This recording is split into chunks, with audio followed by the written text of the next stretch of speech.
Welcome to the recap with Dara on Idea TV. We will take the biggest headlines of the week and break them down the way you and I would gist about them. So this week, we'll go from weddings that sparked cultural debate to African wins on the global stage, political shakeups that shook the nation, sports heartbreaks, and even the tech recognition that puts Africa on the map. So this week had it all. But now we'll step out for a quick break. Don't go anywhere, stay with us.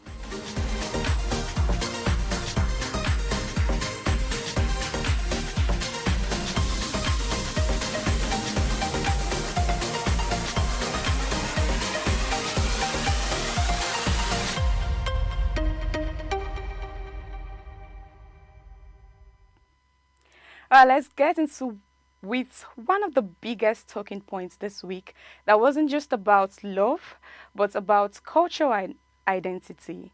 TEMI OTEDOLA, who is popularly known as billionaire Femi OTEDOLA's daughter, is now officially Temioluwa AJIBADE on Instagram after her marriage to singer Mr. Easy. So this wedding was a blockbuster. I mean, from Monaco to Dubai, Iceland. I think Netflix should honestly buy this right. But after the vows and champagne, it was her decision to drop OTEDOLA for AJIBADE, and that got people talking. So Nigerians, as usual, had plenty to say. Some argued that keeping your maiden name is independent and then changing it is tradition, while others fired back saying it is about choice, and choice is also feminism. Then, trust the comedians, they came in saying, now poor man picking the argue surname pass. Rich people don't stress. So, even Papa OTEDOLA added spice, telling Temi on her wedding, you have to succumb to your husband. He is your boss. So, depending on who you ask, that was either sweet fatherly advice or proof that African tradition still runs deeply. So, but the real gist here is bigger. It is about how every Nigerian woman balances identity, balances family, culture, and then independence. So whether she is OTEDOLA or AJIBADE, one thing is very clear. Temi is writing her own story. All right, now let's cross over to the global music stage. South Africa's very own TYLA just made history at the 2025 MTV Video Music Award as the best Afrobeat for her hit single, Push to Start. So this is the VMAs we are talking about, at the same stage where pop culture moments are made. So an Afrobeat did not just show up, they took over. I mean, Nigerian heavyweights Burna Boy, Asake, Tems, Brema, and Arya Star were also in this mix. I mean, this is proof that Africa's sound is unstoppable. So this shows that Afrobeat has moved from street corners to the center of global pop, and TYLA is right at the heart of it. Now, we'll shift gears and talk about politics. This week, Nepal was rocked by deadly protest after young people poured into the streets against corruption and a social media ban. So, 19 people lost their lives in just one night after police opened the fire, and then parliament was stormed, government buildings torched, and ministers flying into helicopters. And then, under that heat, the prime minister resigned, leaving behind a leadership vacuum. So here's the part that struck me the most, even though things turned violent. The people their pressure worked, and a sitting prime minister stepped aside. And that is the kind of accountability we rarely see in Nigeria, where leaders hold on, even in the face of outrage and bloodshed. So it is not new that Nepal's story is messy, it is painful and so uncertain, but it is also proof that sometimes people's power really does break the system. So, back home now in sports, Nigeria's World Cup dream just got shaky after a 1-1 draw with South Africa in Bloemfontein. So, an own goal from Captain William Trust Ekong puts Bafana Bafana in front, but Kelvin Bassey leveled it up just before halftime. So after that, it was survival mode because South Africa pressed hard. Now, Nigerian is still hanging on. The pressure is on. South Africa are just 6 points clear and just one step away from sealing their tickets. And then for Nigeria, October is a do or die because they should either beat Lesotho, beat Benin, or forget about the 2026 World Cup. And then the next few weeks, it promises to test the nerves of every Super Eagles fans. So let's keep our fingers crossed and see what happens in the next coming weeks.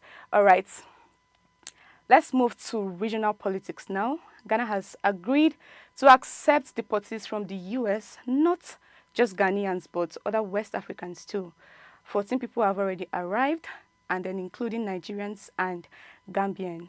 Then under ECOWAS rule, Ghana says West African doesn't need visas, so they'll take them in, then work on sending them back to their home countries.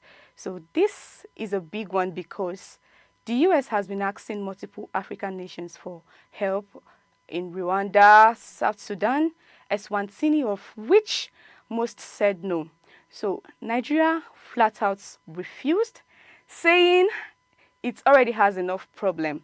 So Ghana is framing this as regional solidarity.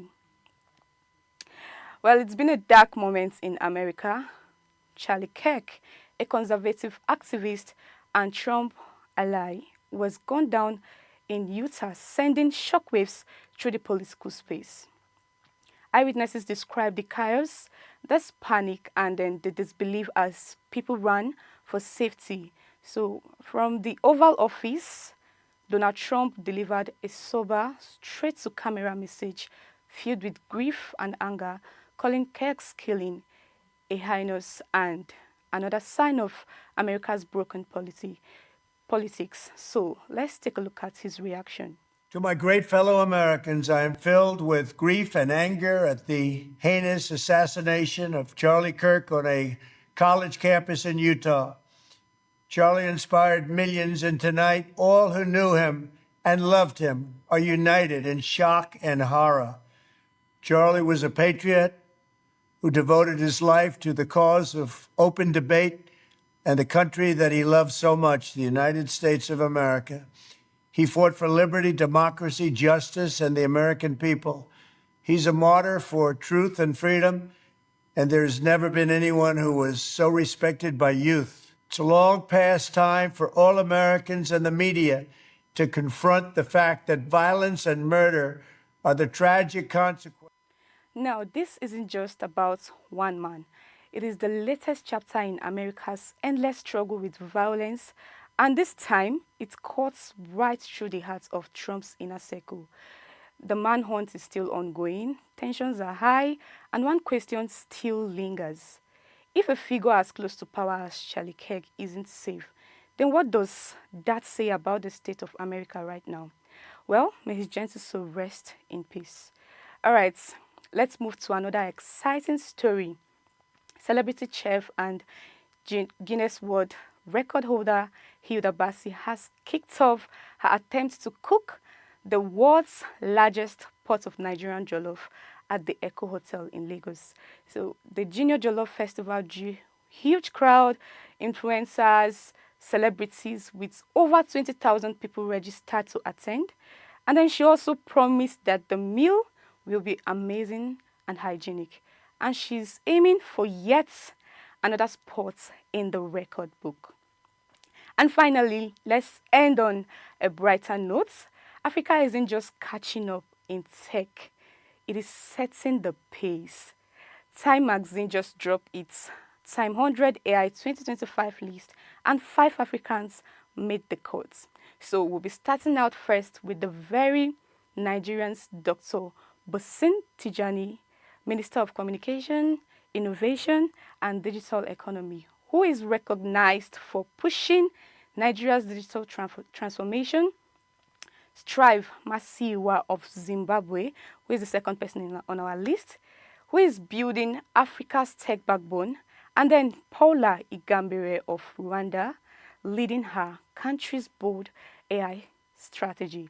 And these names prove that the future of artificial intelligence speaks with an African accent. Then while some leaders are dragging their feet, others are showing that Africa doesn't need permission to lead in this revolution. All right, now we'll wrap up this week's recap, which was filled with love, wins, tragedy, politics, sports, and tech all in one. Now, I want to hear from you. Which of this story hits you the most? Was it the TEMI OTEDOLA's surname debate? Was it TYLA's big win? Was it Nepal's protest? Or maybe Africa's AI spotlight?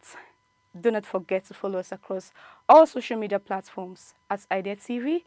Drop your comments. I'll be there to check them out. I am Dera Okere. Thank you for watching.